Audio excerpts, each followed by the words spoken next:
आप सभी का स्वागत है हमारे चैनल पर। चलिए शुरू करते हैं। भगवान शिव के दर्शन और उनकी कथाओं में एक गहरी बात बार बार सामने आती है कि किस्मत कोई स्थिर चीज नहीं है, बल्कि कर्मों के अनुसार बदलने वाली प्रक्रिया है। भगवान शिव संगीत की कोई दुकान नहीं है। इस विचार का अर्थ यही है कि शिव जी को प्रसन्न करने के लिए केवल भारी दिखावा, गाने बजाने या औपचारिक पूजा ही प्राप्त नहीं है। सच्चा पर्यटन इंसान के कर्म, नियत और आचरण से आता है।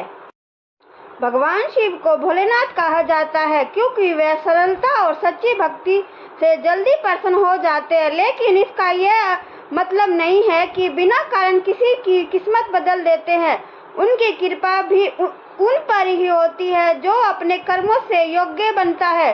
यदि कोई व्यक्ति गलत काम करता रहे और केवल पूजा या भजन के सहारे अपनी तकदीर बदलने की उम्मीद करे तो यह संभव नहीं है। शिव जी का संदेश साफ है, पहले अपने कर्म सुधारो, फिर अपने आप बदलेगा। हिंदू दर्शन में कर्म का सिद्धांत बहुत ही महत्वपूर्ण है। हर व्यक्ति के अच्छे और बुरे कर्म मिलकर उसकी वर्तमान और भविष्य बनाते हैं। भगवान शिव इस नियम को बदलते नहीं, बल्कि उसी के भीतर रहकर मार्ग दिखाते हैं। यह सिखाते हैं कि अगर इंसान अपने विचार, व्यवहार और कर्म को सुधार ले तो वह अपनी किस्मत भी बदल सकता है। शिव जी का जीवन भी इसका उदाहरण है। वह कैलाश पर रहने वाले एक तपस्वी है जिनके पास कोई राजसी वैभव नहीं है, फिर भी वह देवों के देव माने जाते। इसका कारण उनका त्याग, संयम, संतुलन है। वह हमें सिखाते हैं कि बाहरी परिस्थितियां नहीं, बल्कि अंदर की स्थिति मजबूत होती है। अगर मन मजबूत और कर्म सही तो इंसान किसी भी परिस्थिति से ऊपर उठ सकता है। एक प्रसिद्ध कथा यह भी है जिसमें एक शिकारी अनजाने में शिवलिंग पर केवल बेलपत्र चढ़ा देता है। उसने जानबूझ कर पूजा नहीं की थी, लेकिन उसके मन में उस समय कोई बुरी भावना भी नहीं थी। उस छोटे से कर्म और नियत के कारण उसे पुण्य प्राप्त हुआ। इस कहानी का अर्थ यह है कि भगवान शिव भावना और कर्म दोनों को देखते हैं, सिर्फ दिखावे को नहीं।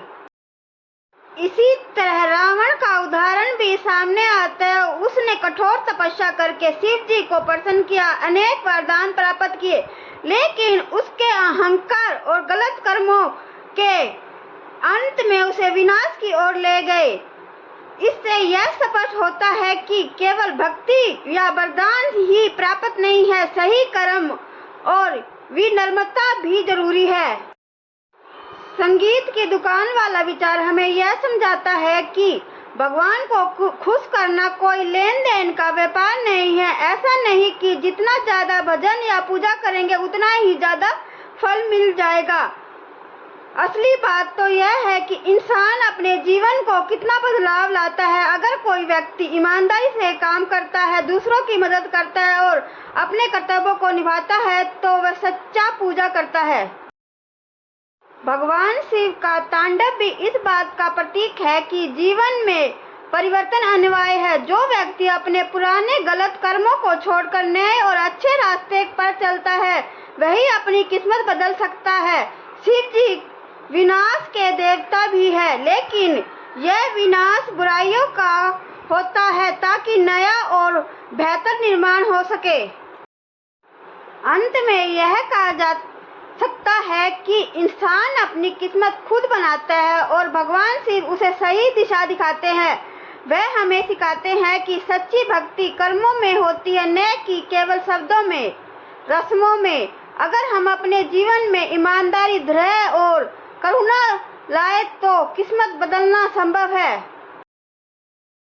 इसलिए भगवान शिव के आधार पर यह समझना जरूरी है कि कर्म ही सबसे बड़ा साधन है, भक्ति उसका सहारा है। लेकिन असली भक्ति हमारे कार्यों में ही छिपी होती है। जब इंसान अपने कर्मों को सही कर लेता है तो उसकी किस्मत भी अपने आप बदलने लगती है। जो भी शिव भगवान को मानते हैं वह इस चैनल को लाइक या सब्सक्राइब अवश्य करिए।